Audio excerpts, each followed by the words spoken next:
En este día les invito a avanzar un paso más respecto del tema que hemos estado tratando sobre el bendito rostro de Cristo Jesús. El programa anterior hablamos del rostro divino de Jesús, es decir, Jesús de verdad es Dios hecho hombre. También dijimos que, puesto que Cristo habita en la vida del creyente, el rostro de éste debe ser el reflejo de Jesucristo al mundo. Juan en su primera carta dice, como Él es, así somos nosotros en este mundo. Hoy hablaremos y quisiera llevarles a meditar en el rostro resuelto, valiente, el rostro decidido de nuestro Señor Jesucristo. Y para ello nos introduciremos con el pasaje de Lucas, capítulo 9, versículo 51, y miren lo que dice. Dice, cuando se cumplió el tiempo en que él había de ser recibido arriba, afirmó su rostro para ir a Jerusalén.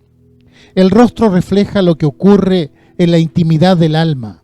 Por eso dijo al Señor en una ocasión, en Lucas 6, 45, que de la abundancia del corazón habla la boca. El pasaje que leíamos dice que se había cumplido el tiempo. Se refiere a un tiempo determinado soberanamente por Dios desde la eternidad en que su Hijo Cristo vendría al mundo a dar su vida por amor a los que estaban perdidos en sus pecados. Nada ocurrió por casualidad en la vida de Cristo. Todo estaba determinado en el pleroma, el tiempo pleno y perfecto de Dios. Gálatas usa este concepto del cumplimiento allí en el capítulo 4, versículo 4, cuando dice, pero cuando vino el cumplimiento del tiempo, Dios envió a su Hijo, nacido de mujer y nacido bajo la ley. Quiere decir que Cristo no empezó su ministerio de acuerdo a una determinación antojadiza. Él no dijo, voy a hacer mi primer milagro porque se me antoja hacerlo. Tampoco dijo, voy a Jerusalén a morir porque me parece que este tiempo puede ser. No, todo ocurrió de acuerdo al plan eterno de Dios. Todo ocurrió en el tiempo de Dios. Todo estaba predeterminado desde la eternidad. Nada ocurrió sin esta planificación eterna. Terminaba su ministerio y el plan exigía que pasara por Jerusalén, donde experimentaría los dolores de la cruz. En primer lugar, todo lo que Jesús hizo y dijo, lo hizo en conformidad a la voluntad de su Padre. Nunca se salió del plan establecido por la majestad del cielo. De hecho, ahí en Juan 2:4, cuando Jesús realiza el primer milagro en las bodas de Caná, dice el relato que María, la madre, observó que se había acabado el vino y se lo hizo saber a él. Pero él le dice, ¿qué tienes conmigo, mujer? Aún no ha venido mi hora. Quiere decir que había prevista una hora para hacer el primer milagro. Todo constituye un plan perfectamente demarcado por Dios, el cual está llevando a cabo. Todo estaba predeterminado desde la eternidad. Y viéndolo así, podemos entender que hubo un momento preciso en que Él tenía que disponerse para ir a Jerusalén a dar su vida en el madero de la cruz. Juan 17:1 habla también sobre esta poderosa realidad cuando dice, estas cosas habló Jesús, y levantando los ojos al cielo dijo, Padre, la hora ha llegado, glorifica a tu Hijo para que también tu Hijo te glorifique a ti. Y el versículo 4 dice, yo te he glorificado en la tierra, he acabado la obra que me diste que hiciese. Jesús sabía perfectamente qué es lo que iba a pasar en Jerusalén. Miren lo que dice el verso 22 del capítulo 9 de Lucas. Dice, es necesario que el Hijo del Hombre padezca muchas cosas y sea desechado por los ancianos, por los principales sacerdotes y por los escribas, y que sea muerto y resucite al tercer día. Estas palabras las refirió a sus discípulos mientras iban camino precisamente hacia el lugar donde iba a entregar su vida en precio de expiación por nuestros pecados. Sin duda, la etapa más angustiosa de su existencia. Antes de llegar a Jerusalén, el Señor tenía fijo en su mente lo que iba a ocurrir en esa ciudad.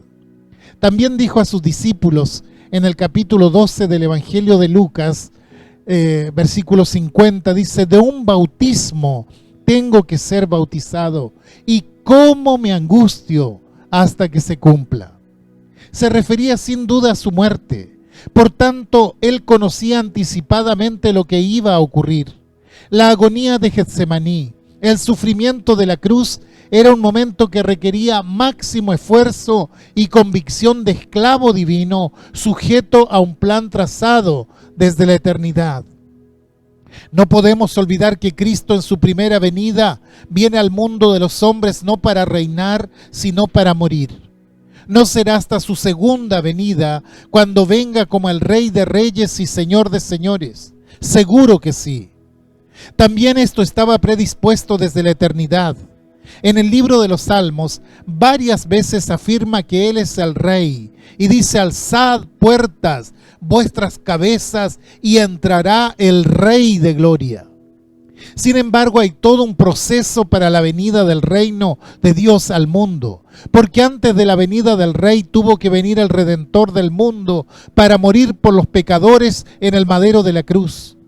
Vino al mundo, pero se despojó de su gloria. Lo hizo en la condición de siervo, de esclavo. Eso es lo que dice Pablo en su carta a los Filipenses.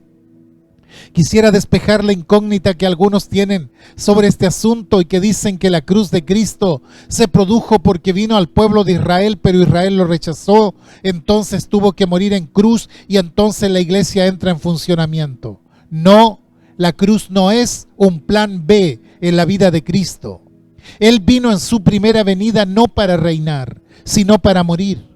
Así lo anunció claramente el profeta Isaías cuando dice en el capítulo 53: ciertamente llevó Él nuestras enfermedades y sufrió nuestros dolores, y nosotros le tuvimos por azotado, por herido de Dios y abatido, mas Él herido fue por nuestras rebeliones, molido por nuestros pecados.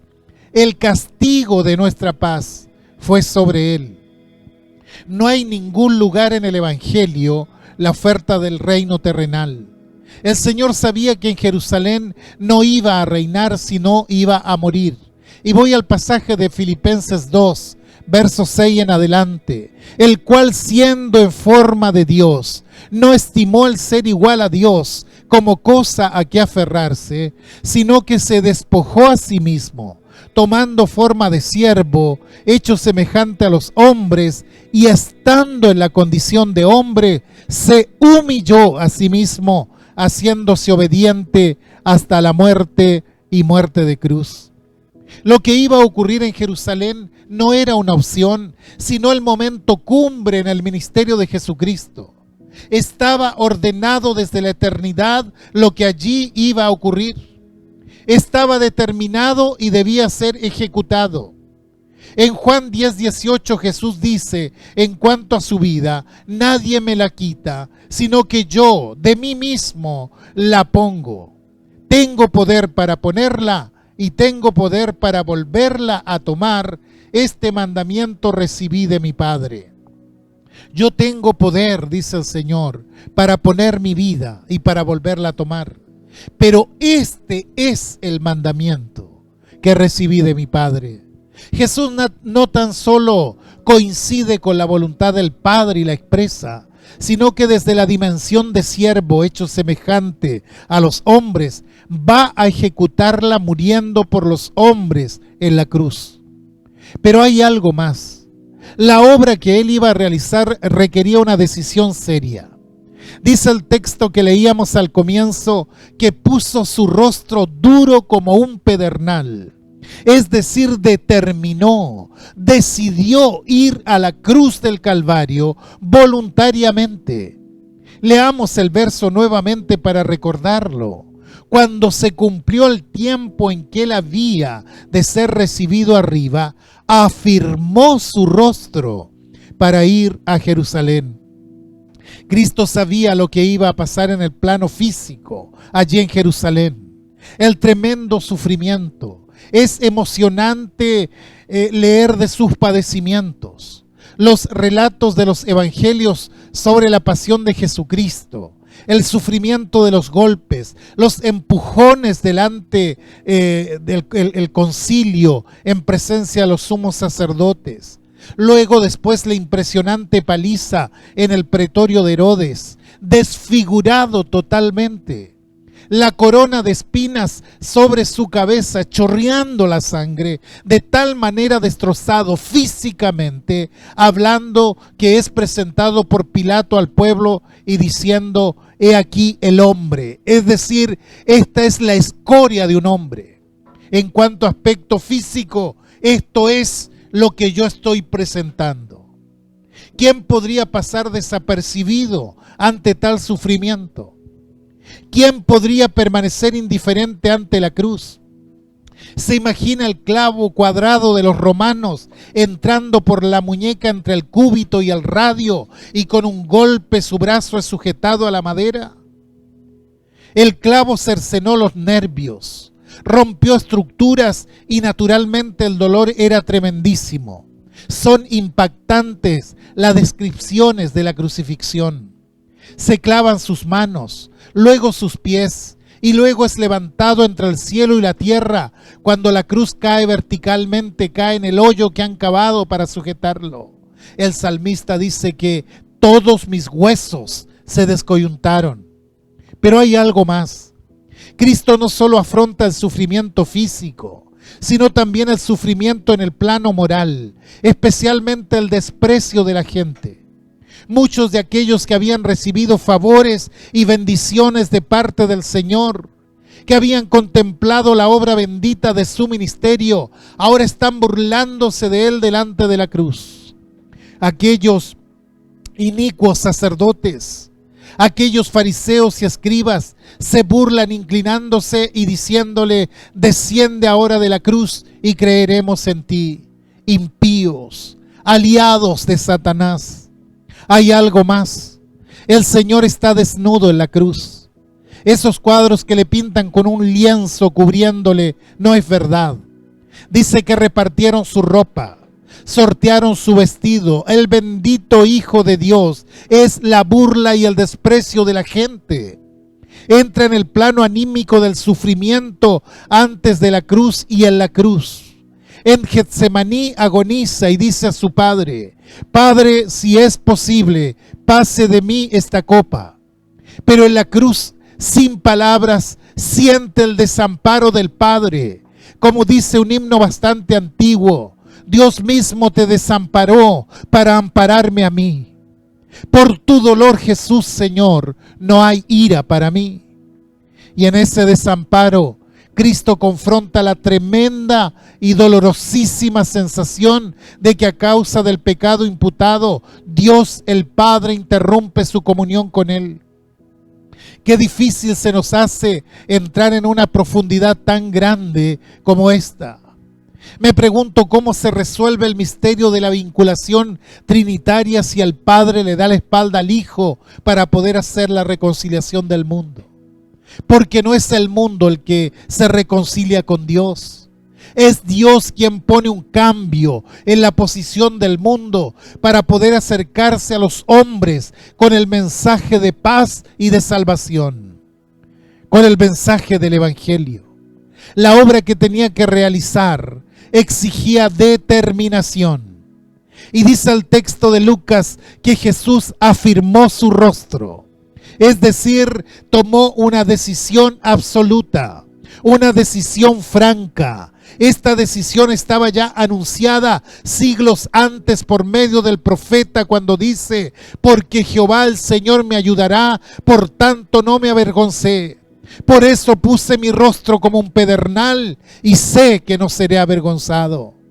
Dios estaba cumpliendo en Cristo o Cristo estaba cumpliendo lo que Dios había anunciado anticipadamente por medio del profeta.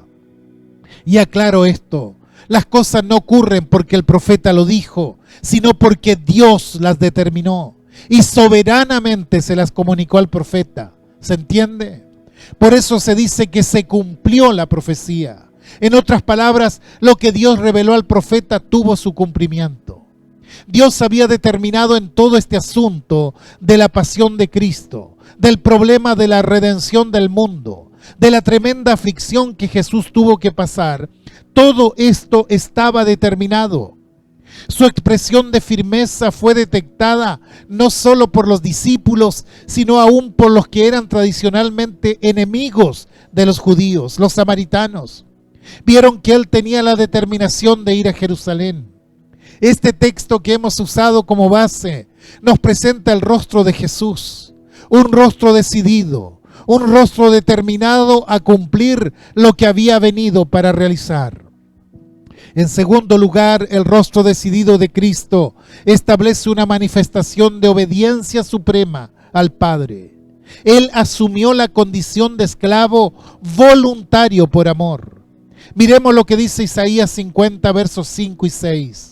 Jehová el Señor me abrió el oído, y yo no fui rebelde, ni me volví atrás.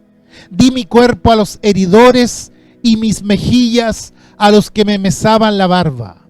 No escondí mi rostro de injurias y de esputos. No puede haber una profecía más clara de lo que ocurrió con Cristo antes de la crucifixión y la obediencia expresada. Filipenses 2:6 en adelante dice, el cual siendo en forma de Dios, no estimó el ser igual a Dios como cosa a que aferrarse, sino que se despojó a sí mismo, tomando forma de siervo, hecho semejante a los hombres, y estando en la condición de hombre, se humilló a sí mismo, haciéndose obediente hasta la muerte y muerte de cruz. La cruz es la expresión suprema de la obediencia. La cruz es la renuncia absoluta de sí mismo. Y podemos notar ya esta renuncia en la oración de Cristo en Getsemaní cuando dice, Padre, si quieres, pasa de mí esta copa, pero no se haga mi voluntad sino la tuya. En otras palabras, Señor, renuncio a todo lo que soy. Y permítanme un paréntesis en esta parte. Cuando se habla de que el seguidor de Cristo tiene que tomar su cruz, no está hablando de sufrimiento, está hablando de renuncia. La cruz significa una X que pone uno antes y un después en la vida de una persona. Antes de la cruz era de una forma, después de la cruz es otra. Y Pablo lo expresa con claridad allí en Gálatas 2:20 cuando dice, con Cristo estoy juntamente crucificado, y ya no vivo yo, mas vive Cristo en mí. Y lo que ahora vivo en la carne, lo vivo en la fe del Hijo de Dios, el cual me amó y se entregó a sí mismo por mí. Estando en el seminario hace ya muchos años atrás, tuvimos una clase de mecanografía. Es decir, debíamos aprender a escribir a máquinas. Los jóvenes ni se imaginan qué es eso. Y el tema es que junto con usar los 10 dedos de la mano, no nos podíamos equivocar. La profesora que teníamos era muy estricta con eso.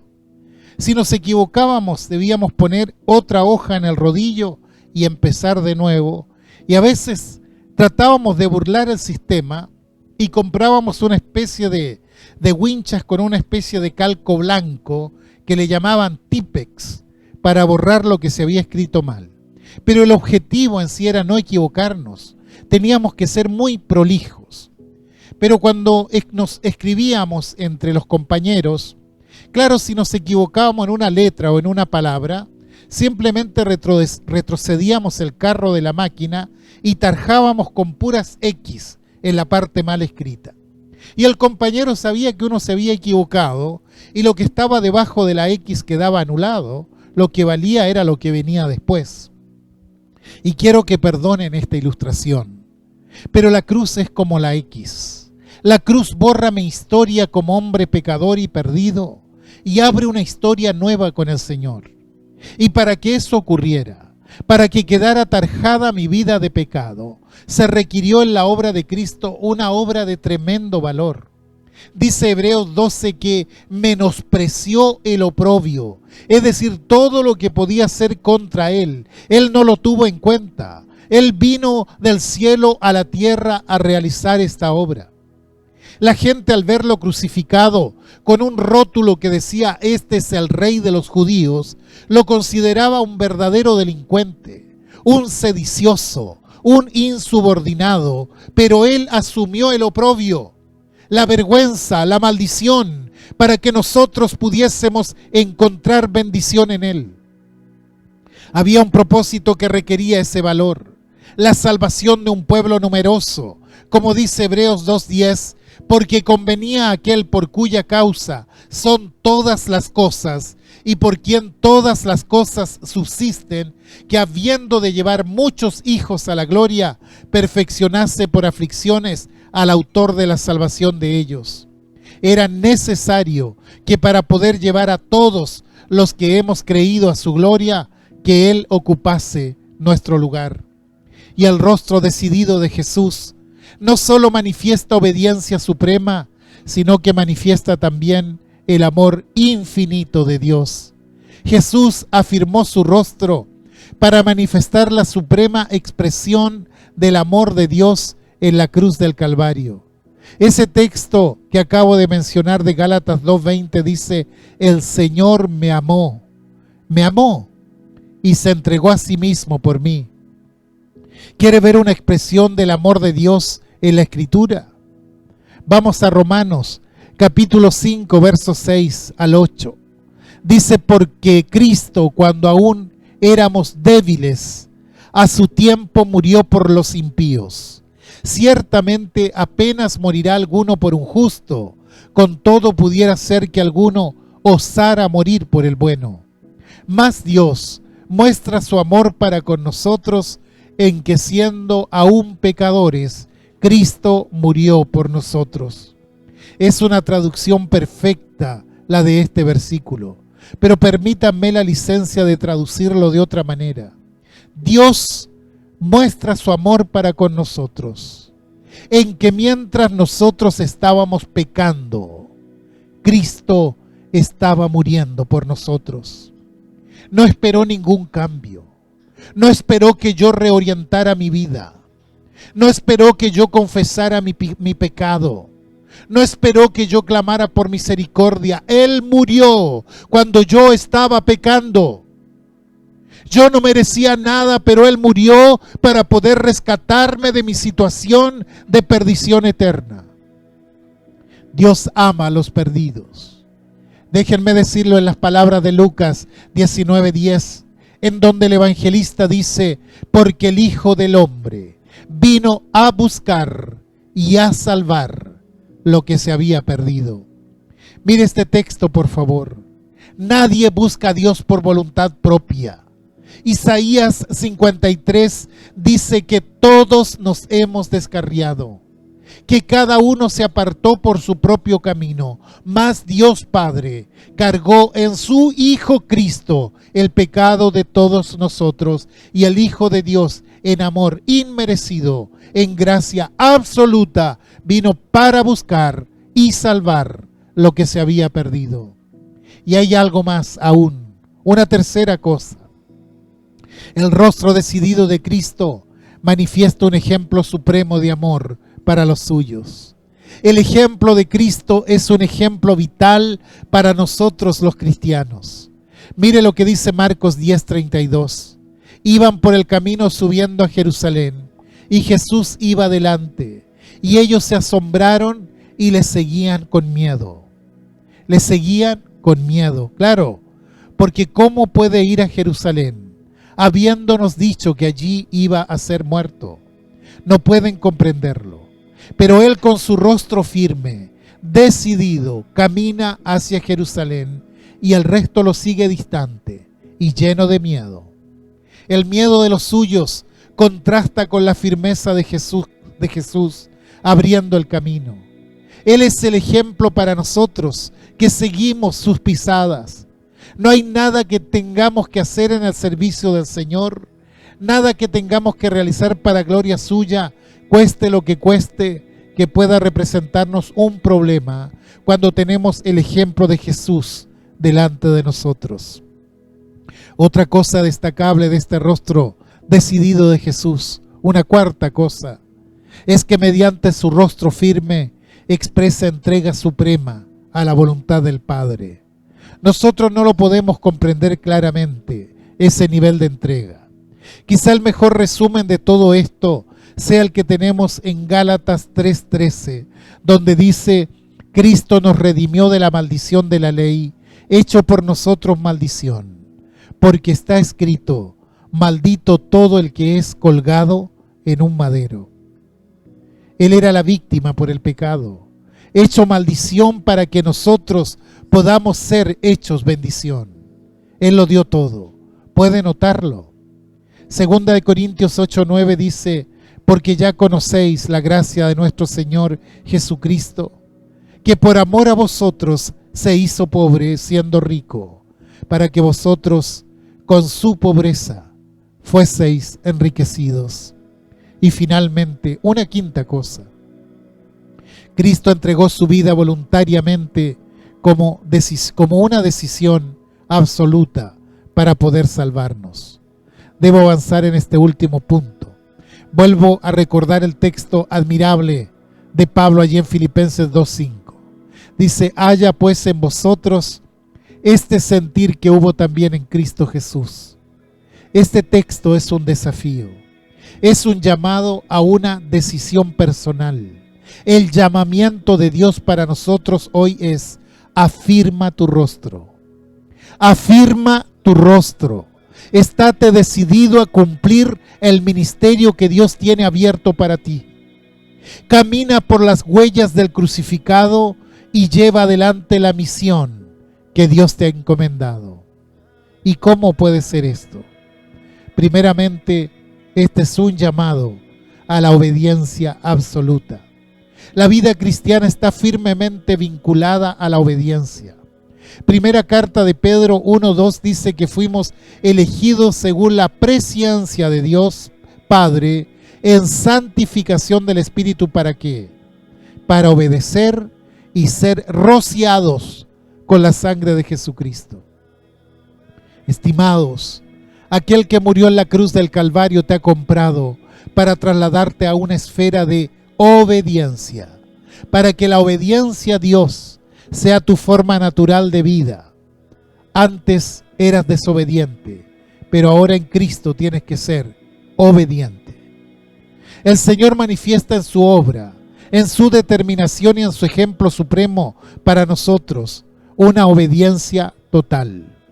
El amor a Cristo va ligado a la obediencia a su palabra. No importa el mensaje que tenga para ti o la determinación que haya tomado para tu vida. No importa la responsabilidad que haya puesto sobre ti, te dará fuerzas para llevarla adelante. Pero Dios nos llama en el ejemplo del rostro decidido de Jesús a una obediencia absoluta. En segundo lugar, nos llama a asumir una vida de valor. El compromiso cristiano exige valentía. No es fácil la vida cristiana, es complicada, es compleja la vida cristiana, porque exige pagar un precio. Leo el texto de Lucas 14:33, donde dice: así pues, cualquiera de vosotros que no renuncia a todo lo que posee, no puede ser mi discípulo. Por supuesto, no significa que vayas y vendas todo lo que tienes en tu casa. No pide Dios eso. Pide que estés dispuesto a pasar cualquier situación de estrechez, cualquier circunstancia difícil, a renunciar a tu propia vida si fuese necesario para poder seguirle a Él. Tercer lugar, la vida cristiana exige también la disposición a sufrir por la fidelidad del Evangelio. Recuerden lo que el apóstol Pablo le dice a Timoteo, allí en 2 de Timoteo 3:12. Dice: y también todos los que quieren vivir piadosamente en Cristo Jesús padecerán persecución. En cuarto lugar, el rostro de Cristo nos llama a vivir una vida de amor. El rostro decidido de Cristo, dispuesto a afrontar los problemas por amor a nosotros en la cruz. Y muchas veces las dificultades llamarán a mi puerta para que yo ame a aquellos que están en mi entorno, para que ellos conozcan verdad acerca de Dios. Me llama el Señor a través de su rostro decidido a amar a mi familia, a amar a mis hermanos en Cristo. Hay muchos creyentes que creen que la vía principal de compromiso con Cristo es la iglesia y que por tanto hay que abandonar a la familia para atender a la iglesia. Quiero que escuche esto. La iglesia es de Cristo, la familia es tuya. Dios no va a pedir responsabilidades por su obra, pero sí por lo que puso en tus manos. Nadie puede hacer la obra de Dios mediante su concurso natural. La obra de Dios la hace a través de nosotros, pero Dios nos manda a amar a la familia, amar a la esposa como Cristo ama a la iglesia, amar a los hijos como el Padre Celestial ama a sus hijos adoptados en Cristo Jesús. Amar también a los hermanos en Cristo, por supuesto. El apóstol Juan dice que el que no ama a su hermano debe preguntarse con toda honestidad si ha nacido de nuevo o no. Hay ocasiones que decimos, yo creo en Cristo porque un día le recibí en mi vida. Basta de hacer alarde de nuestra vida cristiana. Preguntémonos si de verdad estamos viviendo de acuerdo a la voluntad de Dios. Preguntémonos si estamos amando a nuestros hermanos sin condiciones. Entonces sabremos si de verdad hemos nacido de nuevo. Dios llama al creyente a amar a la iglesia. Cristo se entregó por la iglesia para hacerla suya al precio de su sangre. Tenemos que amar. Tratar de sectorizar la iglesia, de dividir la iglesia, de producir escisiones dentro de la iglesia, es luchar contra el programa y el propósito de Dios. Cristo hoy nos llama en este rostro decidido a ser ejemplo. Ejemplo a los otros como Él lo fue para los suyos. Y así demanda la Escritura. Pablo le dice a Timoteo, sé ejemplo de los fieles, nadie tenga en poco tu juventud, pero sé ejemplo. No podemos ministrar en la obra de Cristo sin ser ejemplo a los demás, porque estamos ministrando en la obra de Dios y viviendo el poder del Espíritu. Cristo nos pide, en el ejemplo de su rostro, una entrega suprema. Doy lectura a la carta de Romanos 12:1. Dice así que, hermanos, os ruego por las misericordias de Dios, que presentéis vuestros cuerpos en sacrificio vivo, santo, agradable a Dios, que es vuestro culto racional. Dios está buscando hoy creyentes que afirmen su rostro, creyentes que tomen una determinación, una decisión de seguir a Jesús, cueste lo que cueste. Y no encuentro mejor frase para concluir esta reflexión que las palabras del Señor en Apocalipsis 3:20, cuando dice, he aquí yo estoy a la puerta y llamo. Si alguno oye mi voz y abre la puerta, entraré a él y cenaré con él y él conmigo. Hoy simbólicamente se ha detenido delante de la puerta de tu vida para preguntarte si estás dispuesto a asumir el compromiso con su santo evangelio. Dios está tratando que este rostro decidido de Jesús impacte tu vida, impacte mi vida. Y yo pido al Señor que ahora mismo miremos por fe el rostro firme del Señor y con toda solemnidad tomemos nuestra propia decisión. Que digamos a Cristo, aquí estoy, Señor, para hacer lo que tú quieras. Ayúdame. Quiero ver tu rostro decidido como un ejemplo para mi vida personal. A Él sea la gloria y a nosotros sus bendiciones por Cristo Jesús. Amén.